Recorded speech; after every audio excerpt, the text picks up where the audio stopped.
مہنگائی کے مارے عوام پر مہنگائی کا مزید بوجھ، حکومت نے پھر پیٹرولیم مصنوعات کی قیمتیں بڑھا دیں۔ پیٹرول 14 روپے 92 پیسے فی لیٹر مہنگا، نئی قیمت 414 روپے 78 پیسے فی لیٹر تک جا پہنچی۔ ہائی سپیڈ ڈیزل کی قیمت 15 روپے اضافے کے بعد 414 روپے 58 پیسے فی لیٹر ہو گئی۔ پیٹرولیم ڈویژن نے نئی قیمتوں کا نوٹیفیکیشن جاری کر دیا۔ مہنگائی مزید بڑھنے کا خدشہ، عوام کے لیے معمولات زندگی چلانا مشکل ہو گیا۔ گزشتہ ہفتے بھی پیٹرولیم مصنوعات کی قیمتیں بڑھائی گئی تھیں۔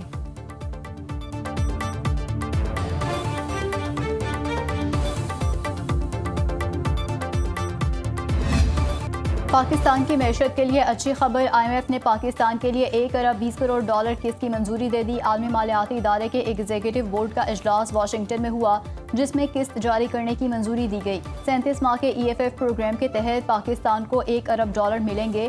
موسمیاتی تبدیلی کے آر ایس ایف پروگرام سے 20 کروڑ ڈالر آئیں گے۔ آئی ایم ایف کے تیسرے جائزے کی قسط کی منظوری دے دی گئی ہے۔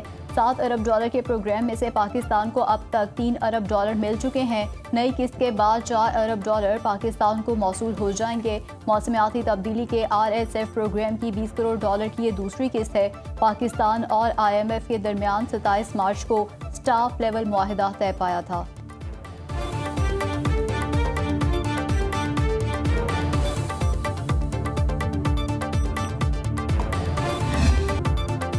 ایران امریکہ مذاکرات کے لیے آئندہ 24 گھنٹے اہم قرار، امریکہ کو ایران کے جواب کا انتظار۔ مذاکرات کو آگے بڑھانے کے لیے آج ایران کا جواب موصول ہو سکتا ہے۔ امید ہے ایران سنجیدہ مذاکرات کی طرف جائے گا۔ امریکی وزیر خارجہ مارکو روبیو نے روم میں میڈیا سے گفتگو میں کہا کہ آپریشن ایپک فیوری ختم ہو چکا، گزشتہ رات کے حملے جوابی کارروائی تھی، امریکہ پر میزائل فائر کیے گئے تو بھرپور جواب دیں گے۔ ایران عالمی سمندری گزرگاہ کو کنٹرول نہیں کر سکتا، امریکی بحریہ نے ایران کے 70 ٹینکرز کا راستہ روکا ہوا ہے، کسی صورت ایران کو جوہری ہتھیار رکھنے کی اجازت نہیں دے سکتے۔ مارکو روبیو کا کہنا ہے کہ حزب اللہ کے ساتھ مذاکرات نہیں کر رہے، ہماری توجہ صرف لبنانی حکومت پر ہے۔ مارکو روبیو نے روس یوکرین جنگ بندی میں ثالثی کی پیشکش بھی کر دی۔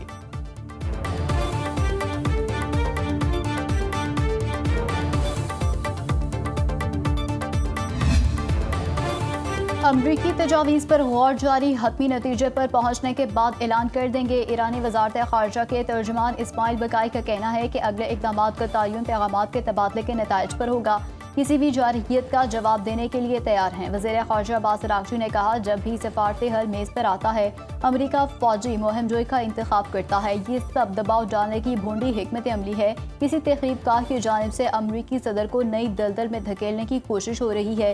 ایرانی قوم کبھی دباؤ کے سامنے نہیں جھکتی۔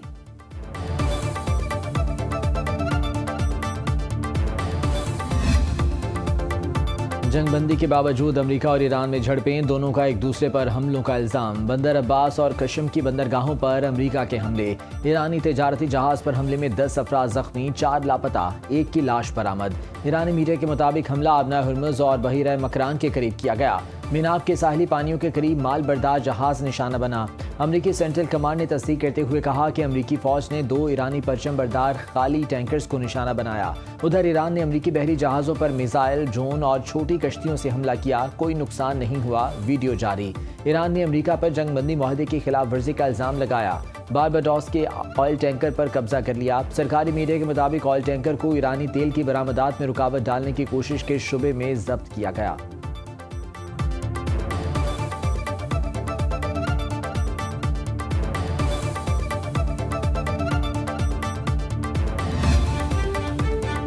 ایران کے ساتھ جھڑپوں کے باوجود جنگ بندی برقرار، معاہدہ کسی بھی دن ہو سکتا ہے۔ امریکی صدر کہتے ہیں کہ ایران نے جلد معاہدہ نہ کیا تو بھرپور طاقت سے جواب دیں گے۔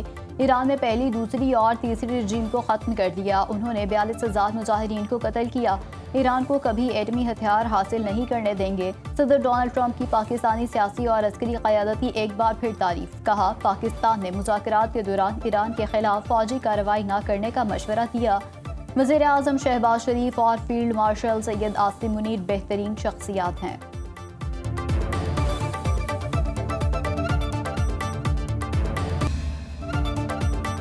ظلم کے خلاف جدوجہد ایرانی سرزمین کی تاریخ کا روشن باب ہے۔ صدر مسعود پزشکیان کہتے ہیں، استحصال کی پالیسی کی مستقبل کی دنیا میں کوئی جگہ نہیں ہوگی۔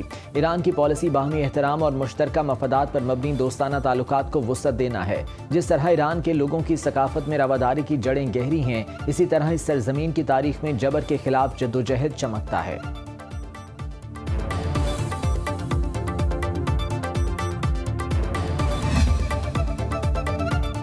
روس نے اقوام متحدہ میں ایران کے خلاف قرارداد کو مسترد کر دیا۔ روس کے مستقل مندوب نے امریکہ کی مجوزہ قرارداد کو غیر متوازن اور اشتعال انگیز قرار دیا۔ روسی مندوب نے واضح کیا کہ ماسکو کسی بھی ایسی قرارداد کی حمایت نہیں کرے گا جو صرف ایران کو نشانہ بنائے اور خطے میں جاری بحران کی بنیادی وجوہات کو نظر انداز کرے۔ امریکی سفیر آئیک والٹیز نے کہا کہ آبنائے ہرمز کو کنٹرول کرنے کے لیے ایران کا نیا نظام پوری دنیا کو متاثر کرے گا۔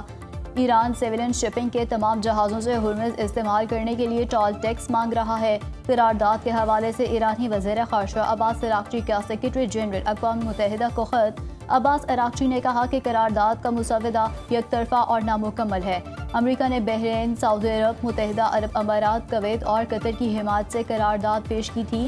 قرارداد میں ایران سے آبنائے ہرمز میں حملے روکنے اور ٹول ختم کرنے کا مطالبہ کیا تھا۔ متحدہ عرب امارات کی بندرگاہ کے قریب چینی ٹینکر پر حملہ۔ 4 مئی کو ٹینکر کو آبنائے ہرمز کے قریب نشانہ بنایا گیا۔ چینی وزارت خارجہ کا آبنائے ہرمز میں چینی ٹینکر پر حملے پر تشویش کا اظہار۔ 4 مئی کو جہاز کے عرشے کو آگ لگی۔ ترجمان چینی وزارت خارجہ کے مطابق حملے کا شکار ہونے والے جہاز پر چینی عملے کے ارکان موجود۔ اب تک کسی جانی نقصان کی اطلاع نہیں۔ آبنائے میں جلد از جلد آمد و رفت کی بحالی ہونی چاہیے۔ جہازوں اور ان کے عملے کی حفاظت کو یقینی بنانا عالمی برادری کی مشترکہ مفادات میں ہے۔ تمام فریقین آبنائے ہرمز کی صورتحال کو مزید بگڑنے سے روکنے کے لیے عملی اقدامات کریں۔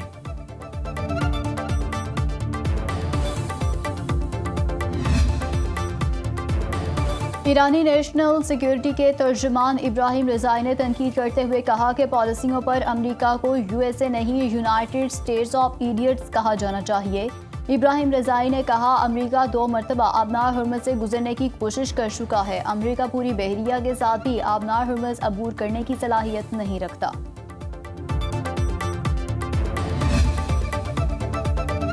امریکی کانگریس بھی ایران امریکہ جنگ میں ثالثی پر پاکستان کے کردار کی معترف۔ تعریفی قرارداد پیش۔ ڈیموکریٹ رکن ایل گرین نے ایوانی نمائندگان میں قرارداد پیش کی جس میں پاکستان کی امن کے لیے کوششوں اور سہولت کاری پر تعریف کی گئی۔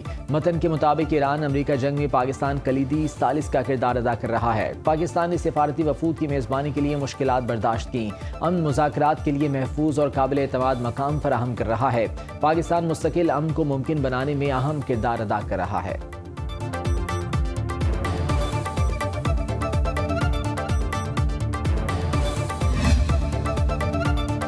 نائب وزیر اعظم اسحاق ڈار کا سنگاپور کے وزیر خارجہ سے ٹیلی فونک رابطہ۔ امریکہ کی جانب سے تحویل میں لیے گئے جہازوں پر موجود 11 پاکستانی اور 20 ایرانی کارکنوں کی واپسی کے لیے سنگاپور سے تعاون کی درخواست۔ اسحاق ڈار نے ایکس پیغام میں کہا ایرانی وزیر خارجہ عباس اراغچی سے بھی بات ہوئی۔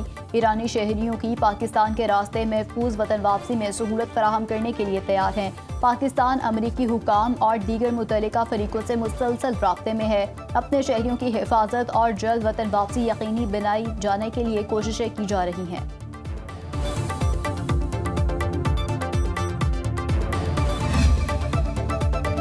آپریشن بنیاد مرصوص میں پاکستان نے بھارت کا غرور ریزہ ریزہ کر کے خاک میں ملا دیا۔ مارکہ حق کا 1 سال مکمل ہونے پر وفاقی وزیر اطلاعات عطا اللہ تارڑ کا خطاب۔ کہا بھارتی لیڈرشپ کی شکلیں بتا رہی ہیں کہ وہ ہار چکے ہیں۔ وزیر مملکت طلال چودھری نے کہا کہ پاکستان پر امن ملک کے طور پر سب سے اچھے تعلقات چاہتا ہے۔ وفاقی وزیر طارق فضل چودھری نے کہا کہ وزیر اعظم شہباز شریف اور فیلڈ مارشل سید عاصم منیر کی جرأت مندانہ قیادت نے فتح میں اہم کردار ادا کیا۔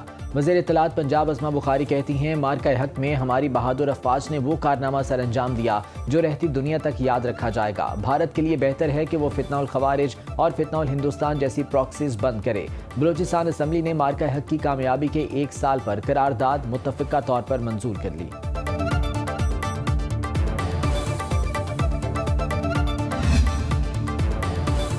آپریشن بنیاد المرصوص کی کامیابی کا پہلا سال۔ کراچی میں مارکہ حق کی کامیابی پر کیماڑی میں ریلی۔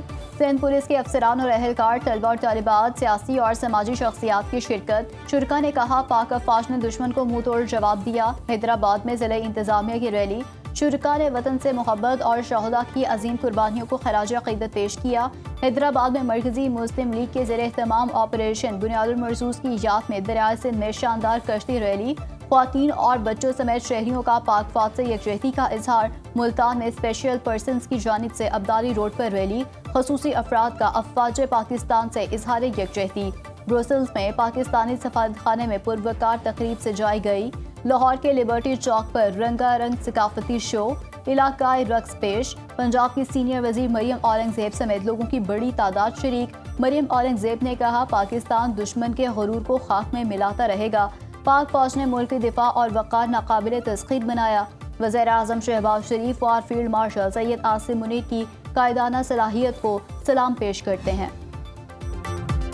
مارکہ حق کی کامیابی کا 1 سال مکمل ہونے پر شہر شہر جشن اور ریلیاں۔ مری میں انجمن تاجران نیو مری کے زیر اہتمام ریلی، تاجروں، مقامی افراد اور سیاحوں کی بڑی تعداد میں شرکت۔ شرکاء کا کہنا ہے کہ بھارت بنیان مرصوص اور مارکہ حق کو ہمیشہ یاد رکھے گا۔ شرک پور شریف میں بنیان مرصوص کی کامیابی کا 1 سال مکمل ہونے پر تقریب، پاک فوج کی قربانی اور بہادری کو خراج تحسین۔ کمالیہ میں مارکہ حق کے 1 سال مکمل ہونے پر پاک فوج کو خراج تحسین۔ پاک فوج زندہ باد، پاکستان پائندہ باد کے فلک شگاف نعرے۔ بورے والا میں مارکہ حق ریلی کے شرکاء نے کہا کہ پاک فوج کا دشمن کو کرارا جواب اس کی نسلیں یاد رکھیں گی۔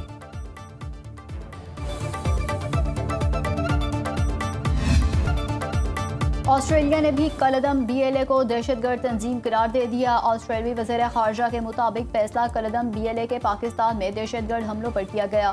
آسٹریلیا میں کالعدم BLA کے اثاثے منجمد ہوں گے۔ آسٹریلوی حکام کے مطابق دہشت گرد تنظیم سے وابستہ کسی بھی فرد کے ساتھ کوئی لین دین نہیں ہوگا۔ بھاری جرمانہ یا 10 سال تک کی قید ہو سکتی ہے۔ پابندیوں کی خلاف ورزی کرنے والوں کو قانونی کارروائی کا سامنا کرنا پڑے گا۔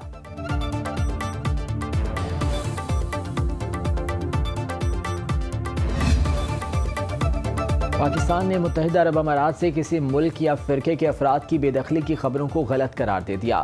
وفاقی وزارت داخلہ کا کہنا ہے کہ UAE میں کسی ملک یا فرقے کے خلاف مخصوص ڈیپورٹیشن مہم نہیں چل رہی۔ امارات سے بے دخلی صرف میزبان ممالک کے قوانین کی خلاف ورزی پر ہوتی ہے۔ جعلی خبریں بدنیتی اور مذموم مقاصد کے تحت پھیلائی جا رہی ہیں۔ پاکستانی شہری بغیر کسی تفریق کے بدستور UAE اور دیگر دوست ممالک میں ورک ویزا حاصل کر رہے ہیں۔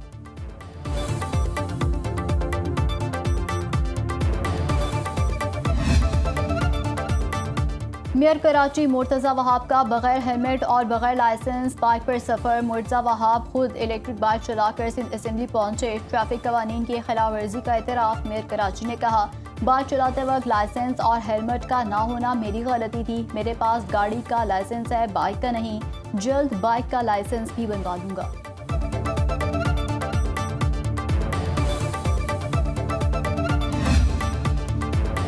کچھ کرنے کی ہو لگن تو سب کچھ ممکن۔ ٹیلر ماسٹر کی بیٹی نے 17 گولڈ میڈلز حاصل کر کے سب کو حیران کر دیا۔ خیبر گرلز میڈیکل کالج کانوکیشن طالبہ قندیل مرتضی نے 17 گولڈ میڈلز اپنے نام کر لیے۔ قندیل کے والد غلام مرتضی پیشے کے اعتبار سے ٹیلر ماسٹر ہیں۔